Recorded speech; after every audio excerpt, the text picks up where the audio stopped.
Common Core standards be implemented in Pennsylvania.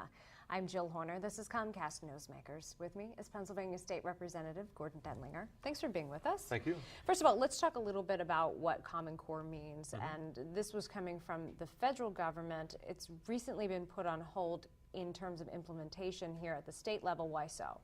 Well, this is the latest iteration of federal standards, and this goes back probably to Bush Sr.'s administration.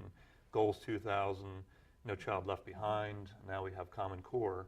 So it's kind of the next in the chain of attempts to have the federal put controls on the various states, and it is for the goal of standardization of curriculum and so forth. But it was put on hold by the administration, Corbett administration, because of concerns they were hearing from out in the grassroots, and that's the educational community and citizens at large.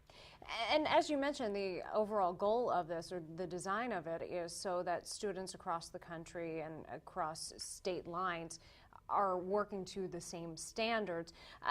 But you say that local control is an important component as well. Why so? Absolutely.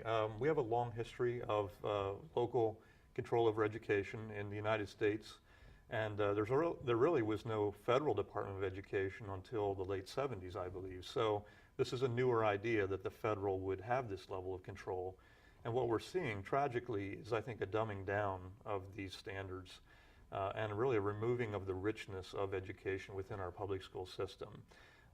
The citizens of a given community typically set the standards, and they have historically. And you have a lot of the special things that folks, parent-driven, want to do with their education for their young people. But if you're going to bring it to the lowest common denominator, which is what Common Core really does at the end of the day, then tragically, I think a lot of those special good things that public education can mean are removed.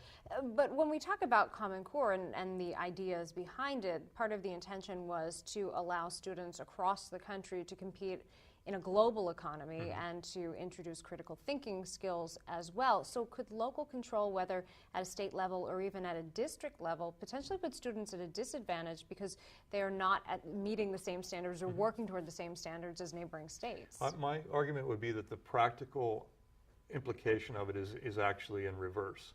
That we do compete globally, that's certainly true, but by trying to get standards that are consistent across the country, you'd have to bring them to lower levels to make all the districts able to comply with them.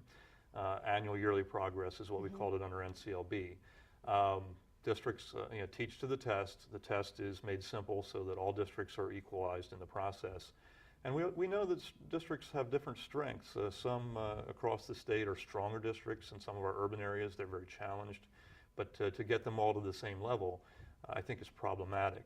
Ultimately, I still believe kids were coming out with a better education when we had complete local control in that process, because local folks know where the weaknesses are and they can strengthen them. And we just have a short time left, but what about the idea of all of these local districts potentially developing their own curriculums? Could that lead to potential increase in costs, for example? Well, it's what we've done historically. No, actually, I think that's buy-in by the community. That's the local folks saying, we own this process. Folks that pay taxes locally, folks that serve on the boards, they own it, and they're going to want the best for their kids. And nobody cares more than the folks closest to an issue. So I think that's at the core of it. Thanks so much for being with us. Thank you. Good to be here. We've been talking with Pennsylvania State Representative Gordon Denlinger. I'm Jill Horner for Comcast Newsmakers.